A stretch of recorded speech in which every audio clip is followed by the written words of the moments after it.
Hello, Apprenticeship Diary listeners. This is finally, because I'm finally doing this. It's only been a year.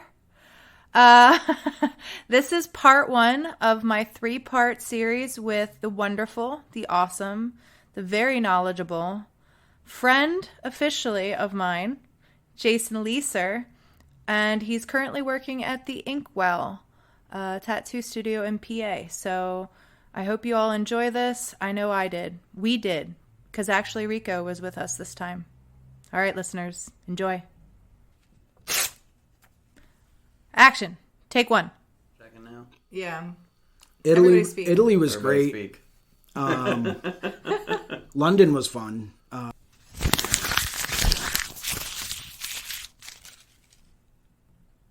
Take two. I gotta record. Mic check. Like this, like that, like this, and Okay. For real now. Take 3. With Yoshi, because she don't even know me, but Yoshi's really fine. That's awesome. Alright, sounds better now. Yeah.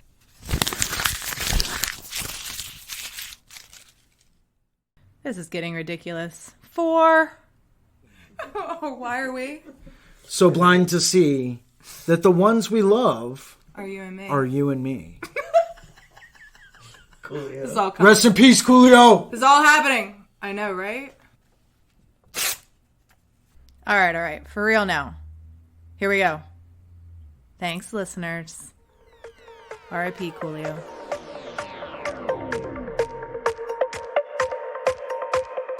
Welcome to the Apprenticeship Diaries, where raw meets refined. Let's be real, we're still working on the fine. What it took, what it takes, and the stories that are made. Join us as we learn from professionals about how their stories began.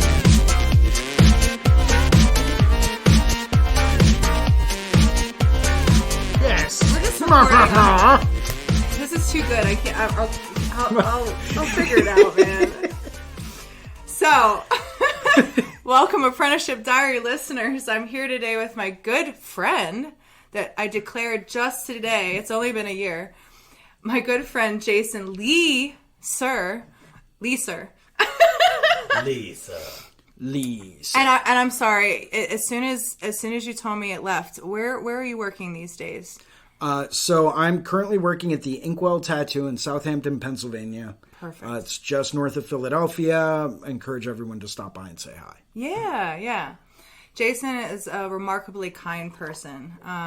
We met through Reinventing the Tattoo, I believe, and Tattoo Now, right? Yes, and when are you regularly doing? I'm going to segue hard instead of going right into my normal spiel of like how long you've been tattooing. We'll get there. But I do want to lead up top because this is how we found each other. What regularly are you doing with them still? So I host the 1 p.m. in the afternoon Skill Building Sundays webinar, podcast, whatever you want to call it. We're live on YouTube every Sunday at 1. We always encourage people to jump in, leave some comments. We'll probably send you the Zoom link if you're on there enough to join us and draw with us. We're always trying to focus on something that we can always do to improve that's going to help our abilities in both the fine art world as well as the world of tattooing. So specifically things that can cross over back and forth between the two. I like to focus a lot on line work and line weight, composition, color theory, light source, stuff like that. So You're also a very good hack of Procreate.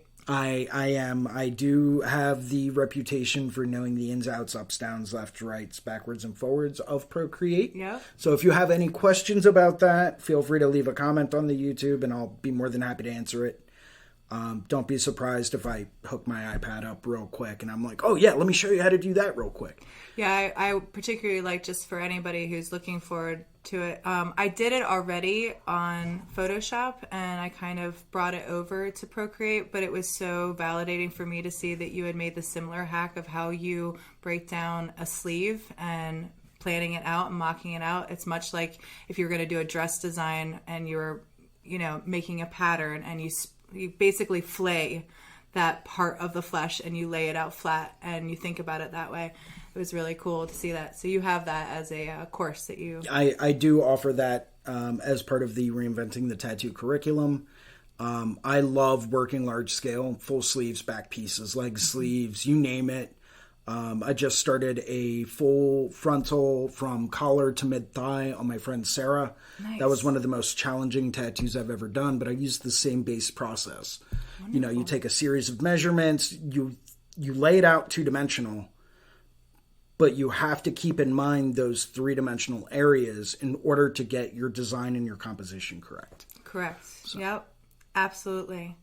And just to make sure I don't forget, this is a rare event, at least of recent days, because Rico's here with us. Say hi, baby. Yep. Hello. Rico Suave. And the reason why this is particularly cool, just for our listeners, we are currently at Needle Jig's first event, the Northeast Meetup. And we're sitting in a hotel room, and this was actually really cool because the last time I was hanging out with Jason, we were doing the same thing but for the Paradise BYOB and playing Cards Against Humanity and all of that stuff. So definitely if you are a tattoo artist that is hoping to learn, I can't stress enough to make events like this, because as a lot of people found out today, we're not as scary as people think we are from the outside, or that even other tattoo artists might feel.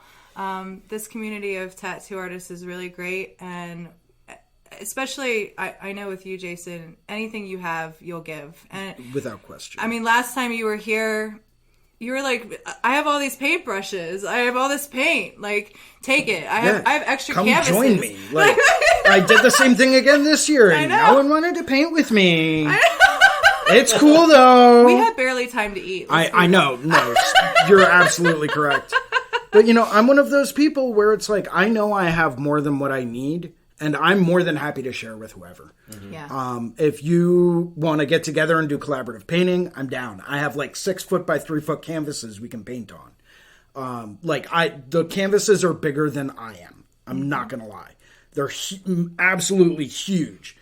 By far the biggest paintings I've ever done are that big. Really cool. And they are enormous, but I'm always all about collaborating. Mm-hmm. The more you collaborate, the more you get together with other artists, and the more you work together with other artists, the more we all end up learning at the end of the day. Mm-hmm. Because no one person has all the knowledge. That knowledge is spread out through many people all over the place.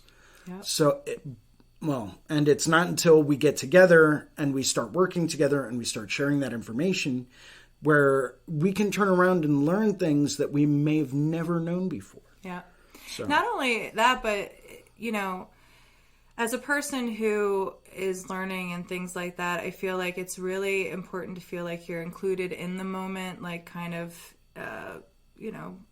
just feeling like you're participating in things like that, but you're only thinking about it short-sightedly. And now that I'm a bit older, I'm 41 to everybody, I don't mind admitting, but at this point in my life, I've realized that legacy is very important to me. And when you have a painting that like 5 artists have been a part of, it's like having an all-star card in a deck of collectibles that you have. If you know you have a painting that has, you know, all these people that now have become rock stars, and you have that painting, it's so freaking cool. So don't negate what you can be a part of, and give yourself the opportunity, because you do not know what tomorrow will be, and you might as well just take a leap and be out there. So absolutely. Yeah. You know, I still have a couple of the collaborative things that were done last year sitting at my house. And it's amazing just to see how far people have come in 1 year. Mm-hmm. You know, in 1 year, just to see how people have grown, transformed, and just elevated themselves to a level that I don't even think they thought they would get to. Mm-hmm. Yeah, man. So. Well, and that's what being a part of Reinventing, it's so cool and so validating, because I could see that right away when I joined. I just joined a critique night with Guy, a draw night, and that's really how I met you guys and got it started, like the bug of your names, Ricardo, Bruno, everybody. These are dope artists, so I hope to have all of you on here, but I've been a slacker, so Well, you know, and it's kind of hard because, you know, the group that we formed through Reinventing the Tattoo, we call ourselves the Horsemen, whatever. Why? Oh, that's great. Yeah, it's funny because we'll send each other like memes and emojis every now and then with like tiny little Shetland ponies and stuff like that. And it's like, Stampede! Oh, that's so awesome. But we're all based all over the country. Ricardo's in Illinois, Bruno's in Miami, Kier's up in Massachusetts, I'm in Philadelphia. So it's like we don't live anywhere close to each other, but we form this tight-knit group of artists where we're all trying to share information and help each other out all the time. Yeah. We started a group chat and like everything like that. And don't get me wrong, I am down to share information with anyone. I don't care. Yeah. Like, text me, hit me up. It doesn't matter to me. Yeah. You want to learn more, you want to advance, you want to be a part of it. And if you're a decent person, I will talk your ear off about everything. Oh, yeah. I mean, you know, and that's what was great about this event was because it was a lot of, you know, it's different than a lot of the seminars because it was more seminar, like presenting, talking, but it was so interactive, which was super cool. So this was the first one, but I can't recommend it highly enough because it was honestly the most that I've actually stepped outside of my normal circles of people that I know and really interacted and met a lot of people. So it was a really great networking event. Oh, absolutely. Yeah. Well, and networking is something I pride myself on. No, you're great at it. I love it. I am a social butterfly like you have never met. If anyone out there is listening and you haven't met me, I dare you come to one of these events and try to walk away not knowing it. Yep. You would literally have to hide in a corner the entire time and not speak to anyone. And even then I would probably find you and come up to you and be like, hey, why are you sitting in the corner? Yeah. Like, let's go do some fun stuff. Or like, I got these prints right here. Yeah, I just take one. Yeah, I don't think we've met yet. Here, have something of mine that, you know, I would normally sell at a show, but I'm giving it to you for free because I can. So there. Well, and because we're artists and... You know, we all know how hard it is. Right. You know, it really is hard. And, you know, some people out there, they're not very outgoing, and that's cool. You don't have to be. Mm-hmm. I'm more than outgoing enough for like 30 people. I know that, and I'm not ashamed of it. Mm-hmm. I will more than happily go up to people. I will meet people. Oh, hey, you'd get along really well with this person. Come over here and let's meet them. Yeah. Oh, yeah, no, you're really good at that. Cool, come over here and let's work on the drawing with me, this guy, this guy, this guy, and this guy. Yeah. Come on, it'll be fun. You'll have a blast. I promise. There's free booze. Why not? Yeah, like you need some lubrication, some liquid lubrication. We got that too. Oh, I always come prepared. Yeah. Yeah. Right? Oh, yeah. I never show up to an event, convention, or anything like that without preparation. Yep. I mean, us too. I mean, doing the coffee right now. That's what we're. And this is delicious, right? Man. Isn't it good? Like He's really good. Were you a barista in a previous life or something? He's just Italian. Because this is divine. I didn't even have coffee this good in Italy. Like, this is delicious. Awesome. Yeah.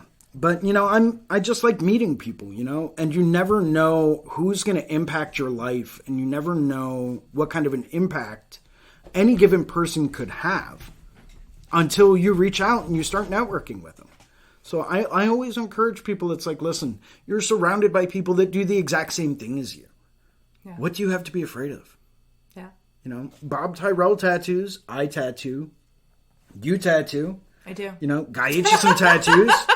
And I'm not afraid to walk up to anyone and shake their hand and say, hey, how's it going? My name's so-and-so. You know, I really admire your work. You know, I'd love to sit down and talk with you for a few minutes if you have some time. Well, and I'm happy we're leading with this too because typically the way the podcasts go, because I know we'll be talking for a while, we always do.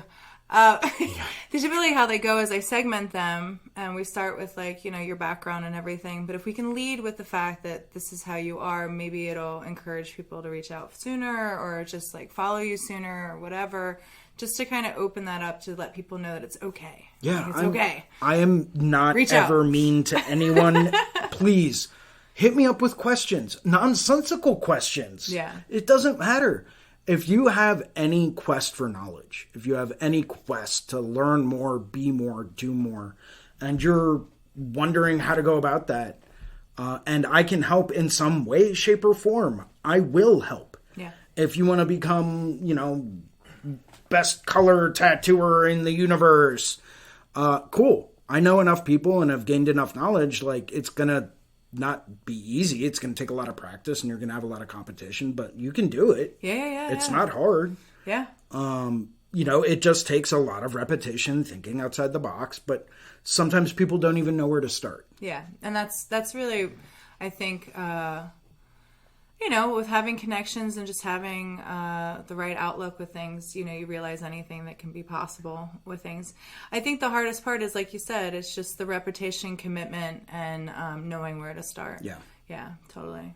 So, on that note, how long have you been tattooing? I've been tattooing professionally for about 13 years now. Got my start at a little studio outside of Philadelphia. Nice. Went and worked at another little studio out a little bit further north than where I started. Went through technically, I guess, 2.5 apprenticeships. First one didn't work out so well. Found out that they were all just out for money. That sucks. It does, but I'm not saying I didn't learn a lot from that apprenticeship. I did. Learned a lot about what not to do. That's very valuable. I was guided by one guy named Greg, who really helped me get on my feet and really helped me get my foot in the door and really started to introduce me to a lot of people and a lot of things that I wouldn't otherwise know now. Oh, that's good. He sparked my imagination with tattoo machines and how do they work and understanding the craft portion behind tattooing. And that just made me dive way into the deep end of the rabbit hole. And so I went out, followed up with a second apprenticeship, which was offered. I didn't have to pay anything for it. It was offered to me more or less just because I kept coming around and hanging out. And they had to send me home several times. Get the fuck out of here. Yeah, pretty much. That's pretty much how you have to be, folks. I mean, just FYI, persistency definitely works. I mean, it works in dating, too, just FYI. Well, it's investing time. It does work in dating. It does. As long as you're not stalker. No, you can't be creepy. As long as you're not hiding in the bush. Yeah, no, that doesn't work. You can't be creepy. And I don't even know what that means, really. You do have to be genuine and not creepy. Yeah. But it's a form of investment, right? Yes. That's the way I looked at it and it was the best advice I was ever given about this industry. Mm-hmm. If you really want to know something, if you really want to do something or accomplish something, you have to invest. And I'm not talking financially in any way. I mean, yes, there is a substantial amount of financial investment, but that's a totally different topic. What I'm talking about is investing your time. Yeah. No, totally. I tell that to everyone I meet and people, that go knocking door to door that are like, I can't get an apprenticeship anywhere. Mm-hmm.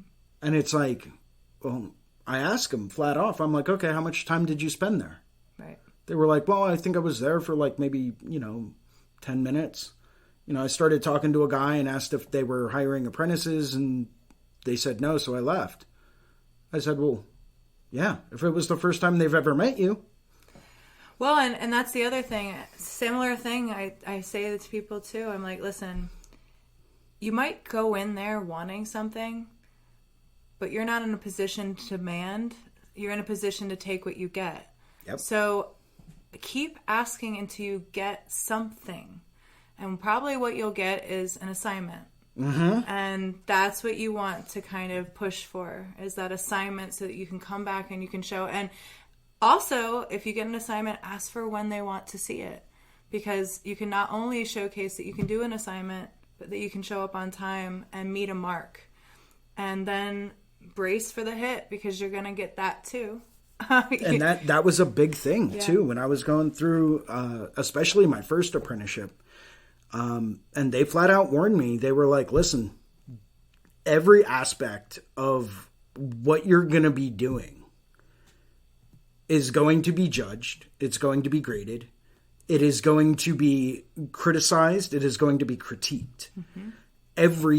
Every breath you take, up and even before the apprenticeship started, everything was evaluated. Yeah. Because and I understand where they're coming from in this day and age. Like now that I'm older and I've got some skills and some knowledge behind me, I can see where they were coming from. Because if they were willing to invest the time to teach me what they've painstakingly learned, and when I went through my apprenticeship, there were 5 other artists there. They had a cumulative amount of knowledge of 125 years experience between all of them. Yeah. Yep. Just- well, and not only that, but you started around the time when my second apprenticeship happened, which is kind of like the renaissance of tattooing, where you had people who were branching out from these old school kind of traditions. They were fusing with art kids. You had engineers connecting. You had all of this like birthing of ideas. And so now the people who are coming out, one of the things, just if I can, add this, is that, you do a lot of online resources, which I plug all the time. But I tell people, like, listen, don't think of us as gatekeepers, because we're not. No. But we cannot give you certain information because we are not sitting there with you. Yeah. We cannot see what you're going to do with this information, and you literally can't learn some of this online. We have to be responsible with that information. It's not something we can just give. And don't say that we're gatekeepers, because every single video that you are watching right now came from one of my generation of tattoo artists. Yeah. Because it was the renaissance of tattooing. It was all this birth of technology fusion, of innovation, of art, of people letting down the boundaries and opening up to different ideas. So no, we are not inflexible with that. We need to know, and we need to feel safe with that information and what we're going to give it to. That's it. And we're looking out for you. Yeah. We're looking out for you, your clients, your karma, your career, everything. It's not that we're trying to be dicks. I know it might feel that way. I know I took it that way when it was applied to me, but it's not. It's not.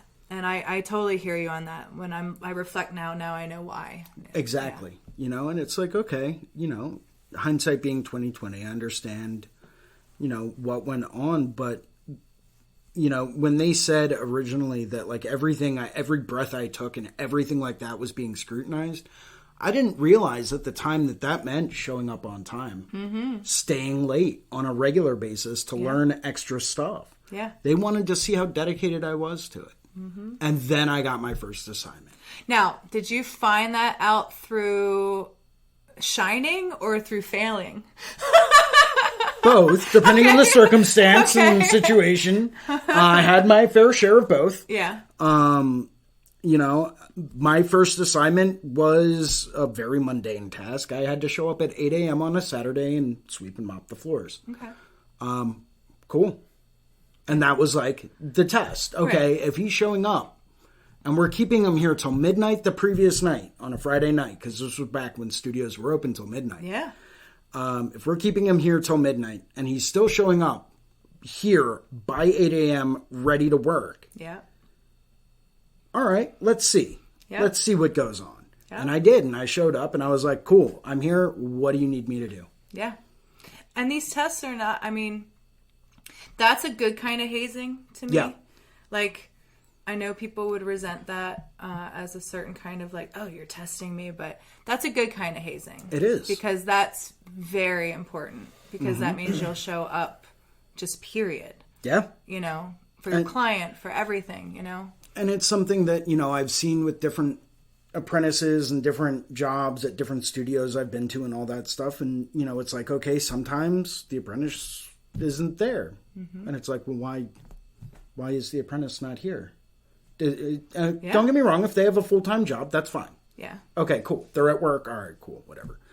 But it's like, you're there to learn and to gain this knowledge. It's not just going to happen. We're not going to give you some kind of secret little black book, although I do have one of those now, filled with like tattoo knowledge, right? And I'm very diligent with taking notes. So That's like good. I keep a journal of like all the new information I learn all the time. I've got That's good. a couple of them.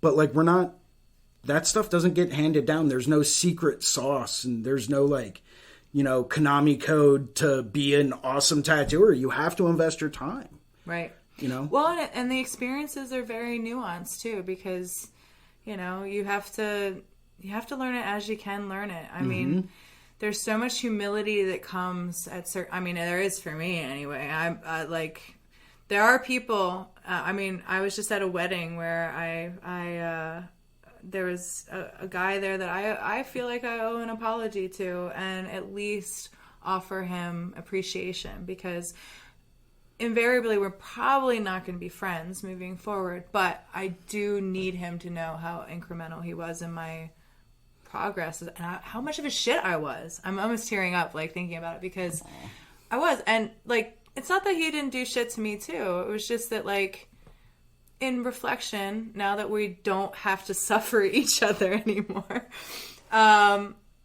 there was a lot of gem stuff there, and I would be remiss if I said I don't miss it, you know, or I don't appreciate it, because I do. It meant a lot, and it was a part of my story.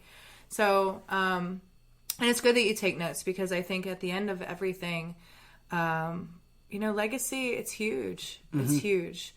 And, you know, try to make as many marks as you can, because invariably, if you do get into tattooing, if you're not doing art or paintings like you're talking about, your art will die one day, and then you might die if you don't document, if you don't speak, and you don't record. So I definitely recommend that. So within your, going back to the questions that I usually offer people, what do you think was a characteristic that really helped you get in here, helped you get your foot in the door, that you had already coming into tattooing? Like, what do you think was definable about, like, why they said yes to you? One thing, and I pride myself on this even to this day, is my undeniable quest for knowledge. Yep. I am a lifelong student of many different things, and I also get a little obsessive. I'm not gonna lie. Like, it's kind of sad, really. Okay, so it's really, really sad.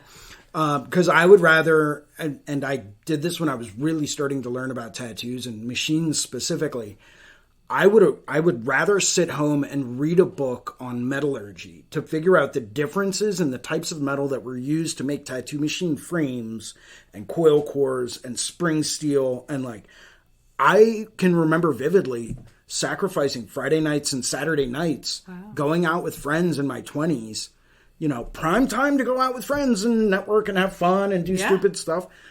I sat on my couch and read books about, you know, metallurgy so that I could know more about that, so that I could be more proficient with my equipment. And with your questions. Yeah. Yeah, because that was something that I learned very early on, because, you know, it's the day and age of search engines. Yeah. My boss was like, look, we have now entered the time, which I come from the Anage, which I agree with. And there is no such thing as a stupid question. But in the day and age of a search engine, it's not that your question's stupid. It's just that, like, you didn't show any effort. Mm-hmm. And you're asking a question that I know that you could just pick up a device and find for yourself. So why are you asking me? So that was what he meant, is like, Google it, asshole. Yeah. Like, and what is the Google? Yeah, right. And you would, you know, just say that. And so that's great. I love that kind of dedication. It's something that I can say, honestly, I don't have. I admire people that have that kind of want. I'm endless. I mean, I'm on a fucking Mac right now. I am endlessly the person that wants the Maserati. I just want to drive. I just want to, I don't care how it's made. I don't care what, I just want to go fast, and I want to get there as soon as possible, and I want to show what I can do in a car. Like, that's it. Right. Like, and it's not, it's something I'm working on. I'm trying to get more knowledgeable. So I was that way for when I first got started, and I was like, I don't care. I just want a tattoo. Right. And so using the comparison to a car, that's great. Yeah. If I want to go and I want to go 250 miles an hour in a car, I better know how to drive that car first. Yeah. You know, otherwise I'm never going to get it out of first gear if I don't know how to use a manual transmission. There's a difference, though, right? There's a difference between knowing how to drive a car and knowing how a car is made. Correct. Yeah. Correct. Metallurgy, for Christ's sake. So I was that person that I was surrounded by people that didn't know. Oh, so was that your first apprenticeship or your second? Yeah. Okay, so that was another thing that just... I had all these questions, and they couldn't answer any of them because they didn't know the answers to the questions. And their response almost inevitably every single time was, well, don't worry about that. You don't need to know that. Buy this and you'll be okay. And I'll show you how to use this. And it's like, but that's not telling me the whys. That's not explaining to me how, okay, so you press the foot, you plug this in like this, you press this foot switch, and this moves. But why does this move? Yep. And what's the difference between this thing that moves here with this one and this thing that moves here with this one? Why are they different? Why do you use both of them? When do you use both of them? How are they different? Why are some good for some things and others good for other things? To give them the benefit of the doubt, do you think that they are like, because like I just said, I'm the person who drives the car. I don't know how I do it. I just fucking do it. And then when somebody asks me a question like you just asked, I have to sit there and be like, oh shit, man. Like, I know what I do, but I don't know if that's going to get this person where they need to go. And I don't even know if that's answering their question. Right. And I'm not even sure if I fully understand it in a way to do that. So that was my experience teaching, honestly, was, you know, I'm such an intuitive learner. I just need to get my hands in it and get dirty. That I kind of fucked up my apprentice a little bit because I was like, I don't know, man, like, do it and you'll figure it out. And she was like, what? This is permanent on people's skin. And I was like, they'll love you beyond that. You really can't fuck up that bad. And she's like, what? Like, it just freaked her out. And I do think that she would have appreciated somebody like you who could have, you know, framed it better, isolated it better. I mean, that's why you teach, honestly. Yeah. That's why you are doing what you do. But, like, that was something I found. Do you think that they did it, but they didn't know how to talk about it? Or do you think they just really didn't fucking know? Some from column A and some from column B. Okay. I think the people that had the knowledge didn't really know how to frame it. And they didn't know how to explain it in a way that I would grasp it. Do you think that, because I think the other significant part of that is too, like, whenever she would ask me for something, I would try to circle back, or I would try, at least post her, I have tried to figure out a way to articulate it and really tax that knowledge. I think it's a problem when they try to make you the problem because you're asking a question that they don't know how to answer. Right. And that is something I've always been adamant about. It's like, no, come ask me all of the questions that you have that you might think are stupid, that other people have gotten angry at you about for asking. I'm going to sit down and I'm going to explain things to you. You really no matter are that how kind. Basic that question is. Yeah, you really are that kind. My only question to people is, and I ask this almost every time someone asks me a question, I say, how much do you want to know about this? Yeah. No, that's good to preface. How far down the rabbit hole do you really want to go? Because I can go, I've been to the end of the rabbit hole and come back multiple times. We can do this if you really want to know. Yes. But it's going to be a much longer process for you to understand all the different parts. Well, I mean, and they should probably bring a recorder so that they, that would be highly recommended, okay? Because not only can I be very long-winded, but there's a lot of stuff to discuss there. Yeah. With even the most basic of questions, you know? And it's like, you know, someone might come to me and say, hey, I want to get a new tattoo machine. What do I buy? Yeah. And it's like, all right, let's explore this decision, right? Sit down with this. What kind of styles do you do? How much time do you have in? What type of pins do you use in your needles? Are you running cartridges? What kind of power supply? Are you battery operated? Like, let's get into this here. Let's get into this because there is a lot more here to break down, digest, understand, and then provide the answer to. Yeah. Oh, absolutely. Well, and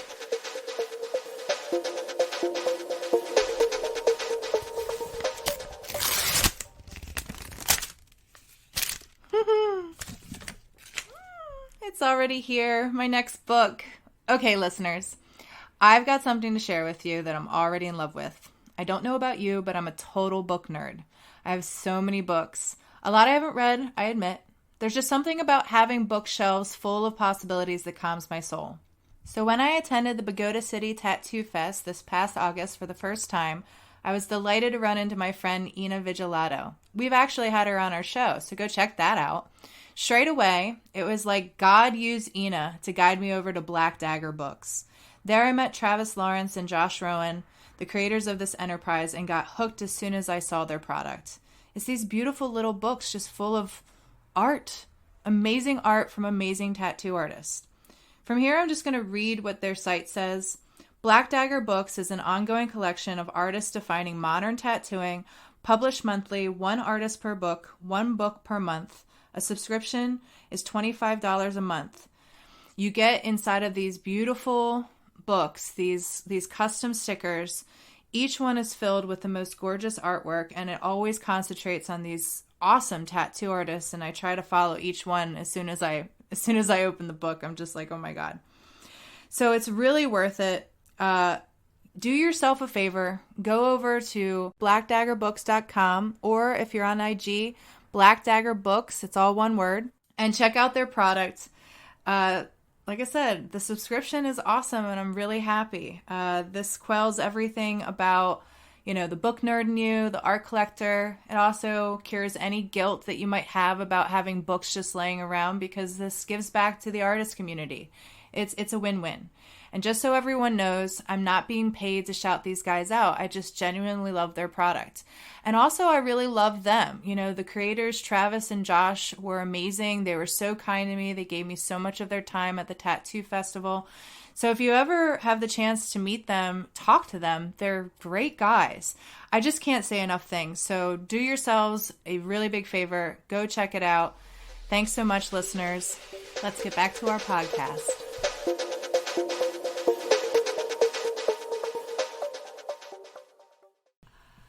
Honestly, I feel like a good apprentice would be, at least for you, would be the kind of person that would be like you, where it would be insatiable knowledge. Yeah. Yeah. Where they would be just like, okay, this is great. I got this guy. Yeah. and I'm a huge nerd too, not just with machines and technical stuff, but pigments. I can go on rants about pigments for days. I think you tried to do that to me the other day. I did. You did? I was like, I'm sorry. No, man, I'm sorry. I was like, I don't know. You were like, I've got a thing. I've got to go. I was like, where's the DoorDash? Yeah, no, the seriously. Food. So I try to be well-rounded with my knowledge base. I want to know about all of the things that are important to do my job correctly. Mm-hmm. Not just correctly, but safely, right? To provide the best quality stuff for my clients. I want to know about the best machines. I need to know about skin trauma. I need to know about all of these other things so I can provide the best quality for the people that I'm working with. Yeah. And that means knowing my knowledge about tattoo history, knowing the knowledge about my quote unquote tattoo family and my lineage there and all this other stuff, and knowing how did these old timers do what they did? Right. What were they using? Because you can see their stuff now and it still looks good. Well, not only that, but it imbues a respect so that when you approach them, you're not like me, a little cocksure fuckface. Who's like, hey, so give me all the shit you got. And they're like, whoa, who are you?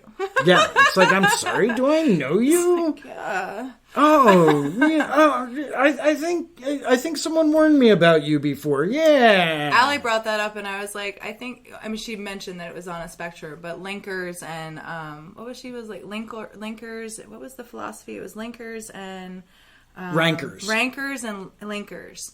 Rankers are ranking who the fuck do you think you are and how can you serve me, and linkers are people who are just, they want to come together and they want to do things together and they want to grow together. And we are on a spectrum, but that's when you'll get the fucking rancor out of anyone. And that's something for people who are approaching apprenticeships to know too, is that you are definitively more a linker. You are way on that spectrum. I admit it, I'm a kind of person that once because I it's how you approach me, honestly. Right. Because I'm not nice to assholes. Like, I'm like, no, man, if you're an asshole, I'm going to treat you like an asshole. No, and you shouldn't be nice to assholes. Like, I'm one of those people, like, everyone has my respect. Yeah. But not everyone gets my kindness. Not everybody has my respect. People will get, because I won't even give respect to everyone. Or you do have to give respect to get respect, and it has to feel reciprocated, especially if you're asking. Like, it is how you ask. Right. I'm gonna give you at the very least, I'm gonna give you a hard time if I feel like you haven't asked something well. I'll be like, well, you can. Yeah. I always do the thing of like I answer a question with a question, which people really hate, but I'm like, well, like, let's break this down, because I'm going to make you work for it, man. Like, that's how that's going to be. That's like not being a dick. That's honestly just teaching you how to ask better questions. But well, and that was going to be something I would bring up. Sometimes people don't know how to ask the correct question or frame it in the correct way in order to understand the topic. Yeah. What I will give people is and this is rare, I will give people full trust, which is not something that I recommend, because you often do get fucked over a lot. But the way that I see it is that I let you tick away at the trust. What you do with the trust I give you is very, very important. So understand, it's not respect. It's more of like, I'm going to be this vulnerable and this open towards you. What are you going to do with that? And then you're going to earn what place you get in my life from there. So that's kind of where I operate. And maybe that's respect. I don't know. But like, for me, that's just a mode of conduct, just so that I learn as much as possible about a person. Right. And I give them the most opportunity to be awesome. And if you, I don't know, squash that opportunity right off the bat, then that's more on you than it is on me, man. Yeah. So that's how I kind of operate it. But, respect is something I definitely am like, no, you gotta work up onto respect for me. Now and that's the thing, I can respect the hell out of you, but not like you. Right. Like, well, and that's why that was kind of the parallel I was trying to draw. Yeah. I'll respect people, and it's like, cool, I'm not going to be malicious to you in any way. Yeah. But I'm definitely not going to be nice to you. I mean, like, I'm not going to be as kind to you as I am to someone else. I don't really like nice. Like, I am a kind human being, and I pride myself on that. Yeah. But like, if you're a dick, I'm going to treat you like a dick, and I'm not going to be kind to you. I'm sorry, me, but that's like, what you get. I think the best word that I like is appropriate. I try to be me and that word have a very checkered past. Do you? Not really. This is a show about checkered past. I'm overly appropriate. I'm paranoid about that. I am absolutely 100%, completely and totally paranoid about being 100% appropriate all the time. Like, that puts it in a perfectionist kind of way. For me, it's just more so, I don't like the word nice, because it implies that I am a pushover. I like to see kindness, but a kindness to me is somebody looking at you and giving you information they know you need, not what you want. I think a nice person gives you what you want without question, and for me, that's enabling, and I find it very dirty. And I don't know, I don't like when people say, oh, you're nice. I'm like, I kind of get squeamish. I'm like, I don't want to be nice. You do realize I'm going to call you nice from now on, right? That's fine. You're done. You're done. You can. I earned it. Right here You're now, so everybody. Nice. You're such a nice person. Everybody's going to do it now. It's yeah, fine. yeah. No, that should be the thing. We should all send Amy a message telling her how nice she is. Double middle finger. It's okay. You're never going to live this down. It's going to be great. I just want to be here. Like, I'm going to announce it to everyone I meet. Everybody who knows me, I can get pushed around quite a bit. Well, as we all have. That's the problem with being kind, right? Is that we do put ourselves out there, and we do volunteer, and we help people all the time. And we don't ask for things in return. Yeah. That's part of being completely altruistic, right? we put ourselves out there and we do all of these things for people. And most of the time, and I don't know about you, but I know I don't ask for anything in return. No. I don't ask for credits on anything. I don't ask for, oh yeah, just if you ever get interviewed years down the road, just remember that I gave you this piece of advice and, name drop me on. No, I don't ask for any of that. In a religious context, I consider it my 10%. Like they Fair say, enough. you should give 10% to the collection plate every Sunday. That's kind of how I see it. It's just that and it's also about not burning bridges and trying to do that. Because you never know when you're going to be down. Right. And who's going to be there. And I feel like it's very important to just honor those connections and those relationships as best you can. I haven't been as good about it, and so that's why I'm giving this advice. Fair enough. So I try. I will say I always do try. I just might not try in the right ways. Okay. And I think it rubs people the wrong way. I don't mean to. It's never intentional, but I am trying to be better. This isn't about me, though. Rico, you have great questions. Do you have any questions for... Not yet. I'm still listening. You're still listening? Smart man. You always have a classic question that you always ask. Do you remember what your classic... It's been so long since you've been on the podcast, but you're usually very interested. Not yet. I'm still listening. Okay. I need some more. Well, I remember what his classic question is. Okay. What machines do you usually... Oh, yes. I remember. Yeah, I remember. That was the classic question. I think the better question is, which machines haven't I used? Yeah. Because I What did you start on? Oh, God. Has one ever taken a shit on you? Yeah. Countless. In fact, I have a box of them. Yeah. I started out on coils, and I started out with an old... It was a National Bulldog style machine. No, correction. It wasn't National. It was from... what was the name of that place? Superior? You might be right. Yeah, I think that was like a tattoo supply company back in the day. And they used to have it was all budget equipment, right? I mean, I guess you could compare it to the... Amazon. Yeah, the Amazon stuff of today. Yeah. But they had an old Bulldog machine, Bulldog-style machine that I started with that was rebuilt by one of the guys that worked at the studio where I had my first apprenticeship. Right on. It was that, and they had another one called the Diamondback, and he set that one up for me for a shader. And... I mean, we're talking complete teardowns and rebuilds on these things. Nice. And they ran like a dream when this guy got done with them. Oh, I'm sure. They were beautiful. Had those for a few years. Got a couple of other ones. Built a few myself. Nice. Like from solid hunks of metal. That's awesome. Yeah, like I know the geometry. I know the measurements. You name it. I can make them out of brass, steel, bronze, iron. Pick a material. This is really where Rico does get really intrigued because he loves the idea of metalworking. And, Yeah, so, I mean, there's obviously certain materials I would recommend for machines, but I started out working with brass and 1018 cold-rolled steel.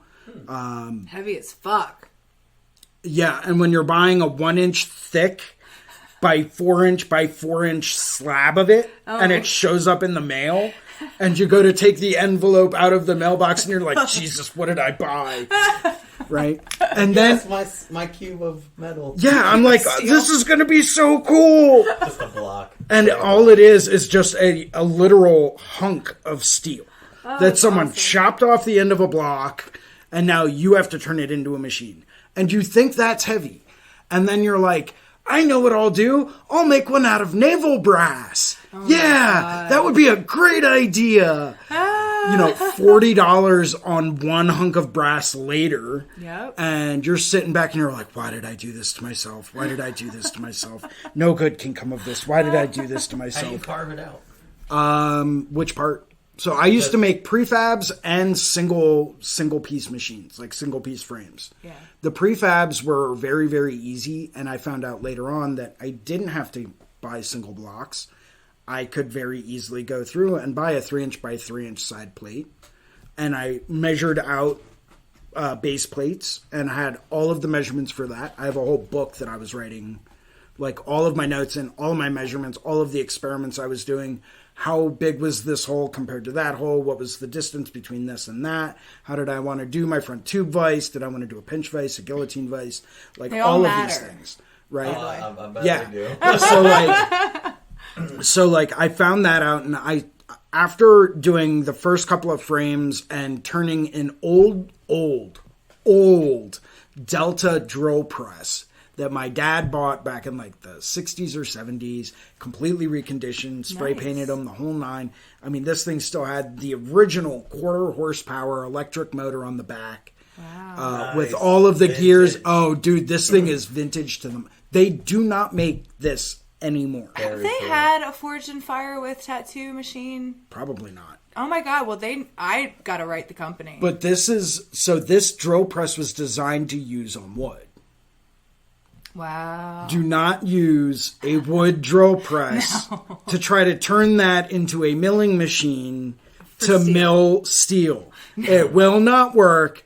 You will break something, I guarantee it. I know, I've done it more than once. Yeah, that drill press does not drill straight anymore. Yeah, I messed the chuck up real bad. Popped the whole head off of it and everything. And that had like a 10-ton press fit drill chuck on the end of it that is completely shot. So as you were trying to design a machine that could do exactly what you want, you used a machine that was not designed that way. Yeah. Well, I didn't have access to a machine shop, so I had to make a machine shop. Yeah. Yep. So I used an angle grinder, a 1/4-inch angle grinder.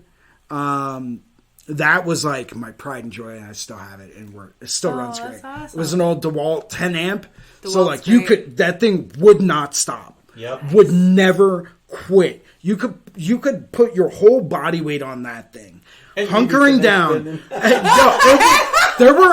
So funny story about that. Funny story about that, right? My friend and I got the idea. We were making. If you could see me right now, you would understand why that's hysterical, right? No, it's funny if you picture anybody. Yeah. So that was my pride and joy, though, right? My friend Greg, the guy that really helped me get my foot in the door, came over one day, and he's like, I know you know a lot about machines. And I was like, oh, shit, here we go. I better be on my A game now. He's like, I bought this hunk of meteorite off of Amazon. I want to make a meteorite machine with you. And I'm like, what? And he's like, it's Space Pebble. Yeah, came from the sky. I heard that part. I'm like, I'm still shocked. And I'm like, I don't know if I'm equipped for this. I want to say yes, but I'm not. Because I knew a lot about the metallurgy behind it, and I knew that, I don't know if anyone out there knows about meteorites or not, there's a lot of nickel in meteorite. Nickel is way tougher than steel. Mm-hmm. Okay, not very easy to drill through. And I would imagine if you have pockets of it, it's kind of like cutting through wood that has knots. You have to be very careful. Yeah, absolutely. So we we turned the drill press on as slow as it could go. Mm-hmm. We broke out all the cutting fluid, keeping everything nice and cool so that way it wouldn't fracture. But we were cutting and trying to trim off part of the side of this meteorite plate. And we were outside, and I had everything set up with my bench vices on my little portable work table, and broke out my angle grinder, right? My friend Greg's sitting there, and he's holding it in one way, and he kicks it on, and he hunkers down, and he doesn't realize that the wheel is spinning so that the cutting side and all of the debris and all of the sparks that are caused from that machine are blowing back on him. Oh, God. Oh, man. He ended up catching his shirt on fire. Nice. Yeah, no, legit. That's had better burn than I thought you were holes, going to say. Had to, grab the fire extinguisher and hose him down and everything. It was crazy. That thing was my baby. Well, no, I mean, that was better than I thought you were going to say, because I was picturing him breaking his wrist or something, because catching him and, him, because we were just talking about you spinning around and the... Oh no, he might have. He very well could have. He had a sliver of the meteorite that cut him right across the top of his eye. Jeez. Oh yeah. Wear your glasses, kid. Yeah, no, seriously. If you want to keep your eyes, always wear safety glasses. Yes. But yeah, we used to make machines. I had a coil winder and everything. And you made it? I would hand tap everything. He took it. He didn't want a prefab style, so he didn't want to have to drill holes in it. Right. To screw it onto the base plate. Right. He took it to a friend of his that does welding. His friend welded it and then smoothed off all the slag. Turns out that's the wrong way to mount meteorite to a steel plate, by the way. Do not do that because you will mess up the face of the meteorite. Yeah. What he should have done is used a brass, basically like a brass brazing rod with a little bit of stay silver to create a solder, like a brass solder joint. Like stained glass. Yeah, almost, exactly. Yeah. Yep. So that's the way you would want to do it. If anyone out there has desires of making a machine out of meteorite, do not weld it. Not with a TIG, not with a MIG, not with an arc. It's way too hot. Got you. Braze it, and you will thank me later. Yeah, no, totally. And do good solder jobs, too, because there's a lot of way to make that look awful. Yeah, they can look real ugly sometimes. Real awful. But yeah, so I started out making prefabs and made a couple of single piece frames. But yeah, they were all learning experiences. I found out I hate working with aluminum. Makes sense. I think it is the most tricky metal out there to work with, personally. Mm-hmm. Great machinability. Yes. You can cut that stuff with a wood bandsaw. Yes. I found that out. Works real well. That's good. Yeah, and you don't even have to have a fine blade or anything. You can take any blade and a bandsaw, and you can cut aluminum. Very easy. You can also cut naval brass, too. Be careful, though, because naval brass is very soft, especially when it's annealed. It's as soft as a hard wood. Oh, okay. So you can work with it in the same kind of way. Huh. Right? This is all stuff that I like. No, keep going. This is awesome. This is the kind of stuff that I spent my Friday and Saturday nights when I should have been out, partying, having a good time with friends. And I spent my time thinking about spring theory and metallurgy and how can I recess a yoke to have an iron bridge underneath the coil cores to create the magnetic arc. But I want to see if there's some way I can fuse that into the base plate so I can still have a base plate, but I don't have to have a raised kind of yoke underneath my coils because you have to have iron or some type of ferrous metal underneath that's magnetic. Yes. Otherwise, your machine's going to heat up. You're going to burn the hell out of your hand. This is all part of the learning experience. If not seasoned entirely. Yeah, I came up with all of these great ideas, and I don't even use coil machines anymore. It doesn't matter because we were able to ask really good questions of the TACCOM the TACCOM guy. Yeah. Those guys were I thought I knew a lot of stuff. Shout out TACCOM. Follow them. These guys are geniuses. Mm-hmm. Certifiable. I'm pretty sure they're members of Mensa.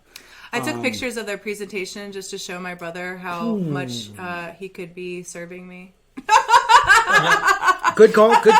No, but he's just to clarify, my brother is working on really good stuff. He's working on blockchain technology security, so equally brilliant. I don't even know what that means. But, right, exactly. Yeah. that. Yeah. Yeah, do that. Just so, as a nerd, you might appreciate this, our listeners, because I do think this is something that people should know, but blockchain technology is about basically digital identifying. So basically you have online or something, you have your identity that cannot be fudged, cannot be stolen, not be anything. And basically what it is it'll allow for, as far as banking, very transparent and very clear banking accountability, and something basically where people it kind of defuncts the whole centralized banking kind of thing, and it'll allow people to really be able to track sales, have say if we're artists. I'm sorry. I'm going to stop you right there. You keep saying blockchain. All I keep thinking about is the blocks that we would play with when we were kids that have all the letters on it. Mm-hmm. Imagine if, like, you had those stacked up, right, and you made nunchucks out of them with a chain in between the two. It's a good like visual. A block No, chain. that's a good visual, right? because like, that's something I would do. I would make nunchucks out of them. No, it's a great visual probably because hit my brother over the head. It actually, when they're explaining it, it's kind of like that. It's kind of like when you have a tree that, like, fractures off in these different chains that links your basically, online transactions. Say if you're an artist and you sell something and you expect to get royalties from it. I'm failing to see how this has anything to do with nunchucks. No, the visual, like, if you were to draw nunchucks, the chain connecting the two, right, the two blocks, like it. So it's I can basically whack my brother in the head with it. I mean, you can show him your blockchain, like, awesomeness online, but and would be it like, hurt? look at mine and look at yours. No, no. I mean, as far as, like, a visual, like, that is essentially it. It's not, you're thinking about it on a tangible, like, I can hold it level. Yeah, no, I am a little bit familiar with blockchain, NFTs, stuff like that. Yeah. I don't really like the idea of NFTs, to be honest. So here's my question. Not a question, but my understanding behind it. I understand why we need to have that in this day and age. We have to. It's not a question of like whether or not it's a good idea. It's we need this. Yeah. Think about this, right? We are digital artists. We work with digital media, right? Creating things on iPads and Wacom tablets and whatever Windows devices are out now that you can draw on. I forget what they're called because I'm not a Windows guy. But we're creating digital art now. And there is no physical product. You got exactly to why I don't like NFTs. Because I don't like the precariousness of... Because essentially, I'm going to go on a tangent, but it's worth everybody checking it out. So Joe Rogan actually interviewed a guy named Robert Schoch, and he is an Egyptologist and geologist. And he actually kind of debunked a lot of what has been said about the Sphinx and things like that. He's like, as a geologist, I know it's older than what has been recorded. There is so much that we don't know about that group of humans. They hack technologies that even today we have no freaking clue how they did it with all of our technology, which assumes that, well, what we assert or what we assume is that we're the most advanced that has ever been. And he's like, what I know as a geologist is that all you need, and he's like, we're actually, I mean, it's a ridiculous timeline, but we're within the timeline of where a next solar flare could happen. No, the Sphinx? No, I made that last week. You made that last week? Yeah, no, that was all me. I built it. That was I built Jason. it last Just week. so everybody knows, he does meteorite machines, and I built the pyramids. We just asked him. I did. And I did. It took me a night, but I was there. I did it. It was all me.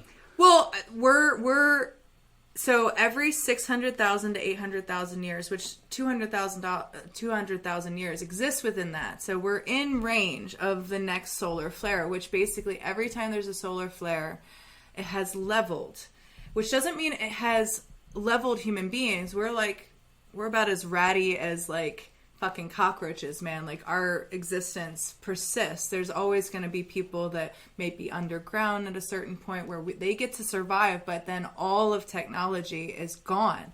And if you don't have somebody remaining that can break down that kind of technology, and you don't think about all the different moving parts, like you need the metals to make the microchip. You need to know how, you need all these moving parts. You need all these people that we have now amassed as a society to create this kind of thing. It would set us all the way back. And if you don't have, I mean, you have the product, you don't have the person who made it, and you don't know what tools they use. So they don't leave their tools behind. So you really have to like reverse engineer it. And that's what I don't, as an artist, as a person who, I think we learn so much from history, and we have so much, I mean, it's kind of like what we started with, like, we want to share, we want to open up knowledge. If you're not willing to look back to be able to look forward, you're so limited. And that's what this guy, Robert Schoch, was talking about. He's like, nobody wants to look into this because what it would mean is rewriting history books, rewriting things, like admitting that we don't billions know so much. of dollars of rewrites. Yes, and a lot of government-sponsored money to reinvest in this kind of knowledge, and they just don't want to do it. They just want to look forward. They just want to keep... And it's sad because you could skip the jump so much if you just invested, and you could learn. So it's kind of like, I want an apprenticeship, and you're like, well, how much time did you spend asking for that? And you're like... Well, fuck, dude, you didn't take any time to get your fucking apprenticeship. What do you expect? So, like, you're not going to get anywhere. And that's why, and with NFTs too, I just also feel like, I don't know, man. Like, I think we all have qualities that we could share. I don't necessarily want somebody to have, like, I don't know, center around me. I mean, I think I'm a pretty cool person, but I don't want to like have an NFT that you buy so that you can be in like the Amy Club. Like, no, if we do this, like we have a dialogue and I meet you and I give you a hug, you're in the Amy Club. Like, right on. I want that to be a physical experience. I don't want that to be a digital currency or something like that. So here's where I'm coming from with my understanding and my defense of why I think it is needed in this day and age. Oh, yeah. Okay? Well, yeah. You got to have a knowledge, and my understanding of it is knowing what a non-fungible tag is. Yes. Right? Which is an NFT. That's what it means. That's what it stands for. Non-fungible token tag, yep. Yeah. So, circling back to being digital artists, we are not actually producing anything physical when we create art. Painters, illustrators, even photographers used to create a physical product as a work of art. Yeah. A painting, a physical painting hanging up in the Louvre was created by an artist by hand. They created a physical thing. Half the time they created the fucking pigments that they use too. Exactly. Yeah. Right. Stretch the canvas. You know, exactly. Like everything. So they created something physical as a work of art. Yes. Even modern photographers will create a modern printed photograph as a work of art. And everything about it is a work of art, right? The paper that it's printed on, how did they develop it, what type of pigments were used when they printed the image, like everything is considered, the frame, the mat, the whole nine. Being digital artists, we are not creating anything physical. Right. We are creating something digital. Yeah. Which means there is no physical representation of that in this world. Unless we print it. Unless we print it. Right. And we sign it and we say, this is the original. And we care enough like you do with, because Jason does have a business, about the paper. Oh, yeah. I'm a huge nerd when it comes down to art stuff. So I do a very small quantity, very high quality, like printing company for local artists. I've got the knowledge on how to do it and I'm very good at what I do. So I'm like, yeah, come on over. I'll run some off for you. Come on. I got you. Yep. But I try to keep my clientele small and personal. I like to know every single person I'm doing prints for. Yeah.